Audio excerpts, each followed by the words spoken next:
నమస్కారం. శుభమస్తు కార్యక్రమానికి స్వాగతం.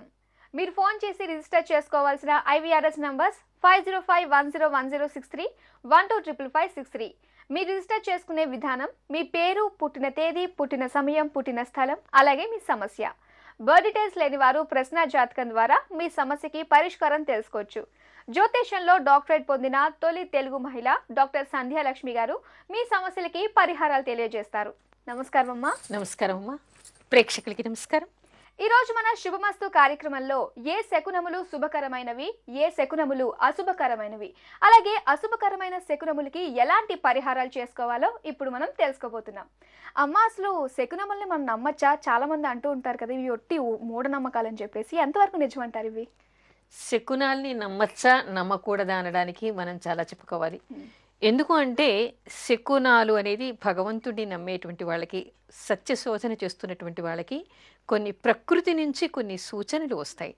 ఆ సూచనలు వచ్చినప్పుడు ఏమిటి, ఈ పనికి ఇలాంటి అడ్డంకు ఏర్పడచ్చేమో, నేను జాగ్రత్త పడాలి అని ప్రకృతి నుంచి నాకు ఒక సూచన వచ్చింది అని మాత్రమే వాళ్ళు భావిస్తారు. మూఢనమ్మకాలు అంటే తీసేస్తే దాన్ని తీసేయచ్చు, అందరూ పాటించాలి అనేటువంటి నియమం శాస్త్రం ఏం చెప్పట్లేదు. అయితే మరి ఏ శకునములు శుభకరమైనవి అంటారు? ఏ శకునాలు శుభకరమైనవి? శుభకరమైనటువంటివి మనం ఎక్కడికైనా బయలుదేరుతున్నప్పుడు పళ్ళు కానీ, పువ్వులు కానీ, పచ్చగడ్డి కానీ, శుభకరమైనటువంటి మాటలు కానీ, కలశాలు కానీ, పాలు కానీ, ఆవు కానీ, లేదా తెల్లని ఎద్దు కానీ, గుర్రం కానీ, లేదా సుమంగళి అయినటువంటి స్త్రీ కానీ, ఇద్దరు బ్రాహ్మలు కానీ, మంగళ వాయిద్యాలు కానీ, తర్వాత మనకి శుభం అని అనిపించేటువంటి విషయాలు ఏవి ఎదురుపడినా కూడా అవన్నీ శుభకరమైనవి అని చెప్తారు. మీరు ఇప్పుడే అన్నారు కదా, శుభం అని అనిపించేవి ఏమన్నా కూడా మరి శుభకరమైనవి అన్నారు. మరి శవం చెప్పాలంటే అశుభకరమైనది, మరి అది ఎదురొస్తే మంచిదని చెప్పేసి అంటూ ఉంటారు కదా. మరి ఇది శవం ఎదురొస్తే మంచిది. కాకపోతే ఏమంటారంటే రోదనతో కూడినటువంటి శవం రాకూడదు. అంటే ఇంట్లో నుంచి బయటకు వస్తున్నప్పుడు చాలామంది ఏడుస్తూ బయటికి వస్తారు. అలా ఏడుస్తూ ఎవరైనా వెంబడించి వస్తూ ఉంటే అది మాత్రం అశుభకరమైనటువంటిది. కానీ మామూలుగా కొంతమంది వాయిద్యాలతో తీసుకెళ్తుంటారు, కొంతమంది మామూలుగా తీసుకెళ్తూ ఉంటారు. అలాంటి శవం వస్తే మాత్రం శుభకరమైనది. ఓకే అమ్మ. మరి ఏవి అశుభకరమైనవి అంటారు?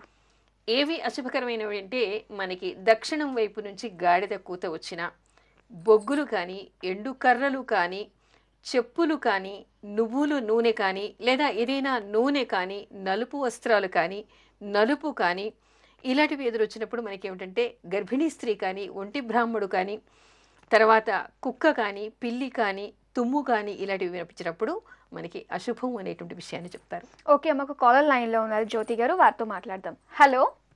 హలో, నమస్కారం అండి. నమస్తే మేడం. జ్యోతి పేరు మీద రిజిస్టర్ చేసుకున్నారు కదా?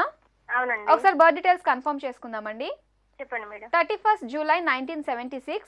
అవును మేడం. తెల్లవారుజామున 3:55 అవును మేడం. అలాగే ఖమ్మం తాడేపల్లిగూడెంలో పుట్టారు. అవును మేడం. అలాగే మీ హస్బెండ్ వి కూడా ఉన్నాయండి డీటెయిల్స్, ఒకసారి కన్ఫర్మ్ చేసుకుందాము. చెప్పండి మేడం. ఆగస్ట్ 15, 1965 అవును మేడం. ఉదయం 6:30 అవును మేడం. నల్గొండ నక్రేకల్లో పుట్టారు.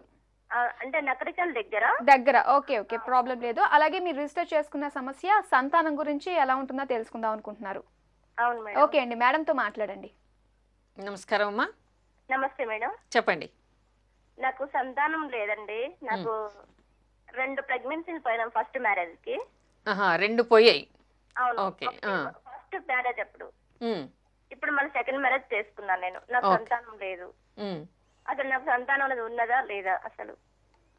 మళ్ళీ నన్ను ఎవరు చూస్తారు? మా వారు పట్టించుకోవట్లేదు నన్ను అసలు. నన్ను చివరి దశలో అసలు ఎవరు చూస్తారు అనేది పెద్ద మెయిన్ ప్రాబ్లం మేడం నాకు. అది మిమ్మల్ని ఎవరు చూస్తారనడానికి మీరు భయపడాల్సిందేం లేదు. మీ జీవితం సాఫీగానే సాగుతుంది. రాబోయే దశ కూడా మీకు బాగానే ఉంది.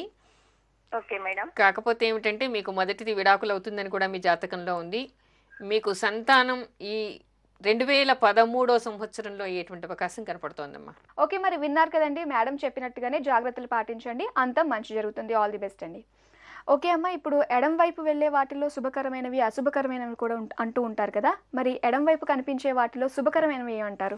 అంటే ఇక్కడ మనకి శాస్త్రంలో కొన్ని కనిపిస్తున్నాయమ్మా. అంటే పురుష సంఖ్య కలిగినటువంటి జంతువులు మనకి ఎడం వైపు వస్తే శుభకరం అనేటువంటిది. అంటే పావురం కానీ, లేదా గాడిద కానీ ఇలాంటివి కొన్ని మనకి ఎడం వైపు వచ్చినప్పుడు కొంత శుభకరం అనేటువంటి విషయాలు మనకి కనపడుతున్నాయి.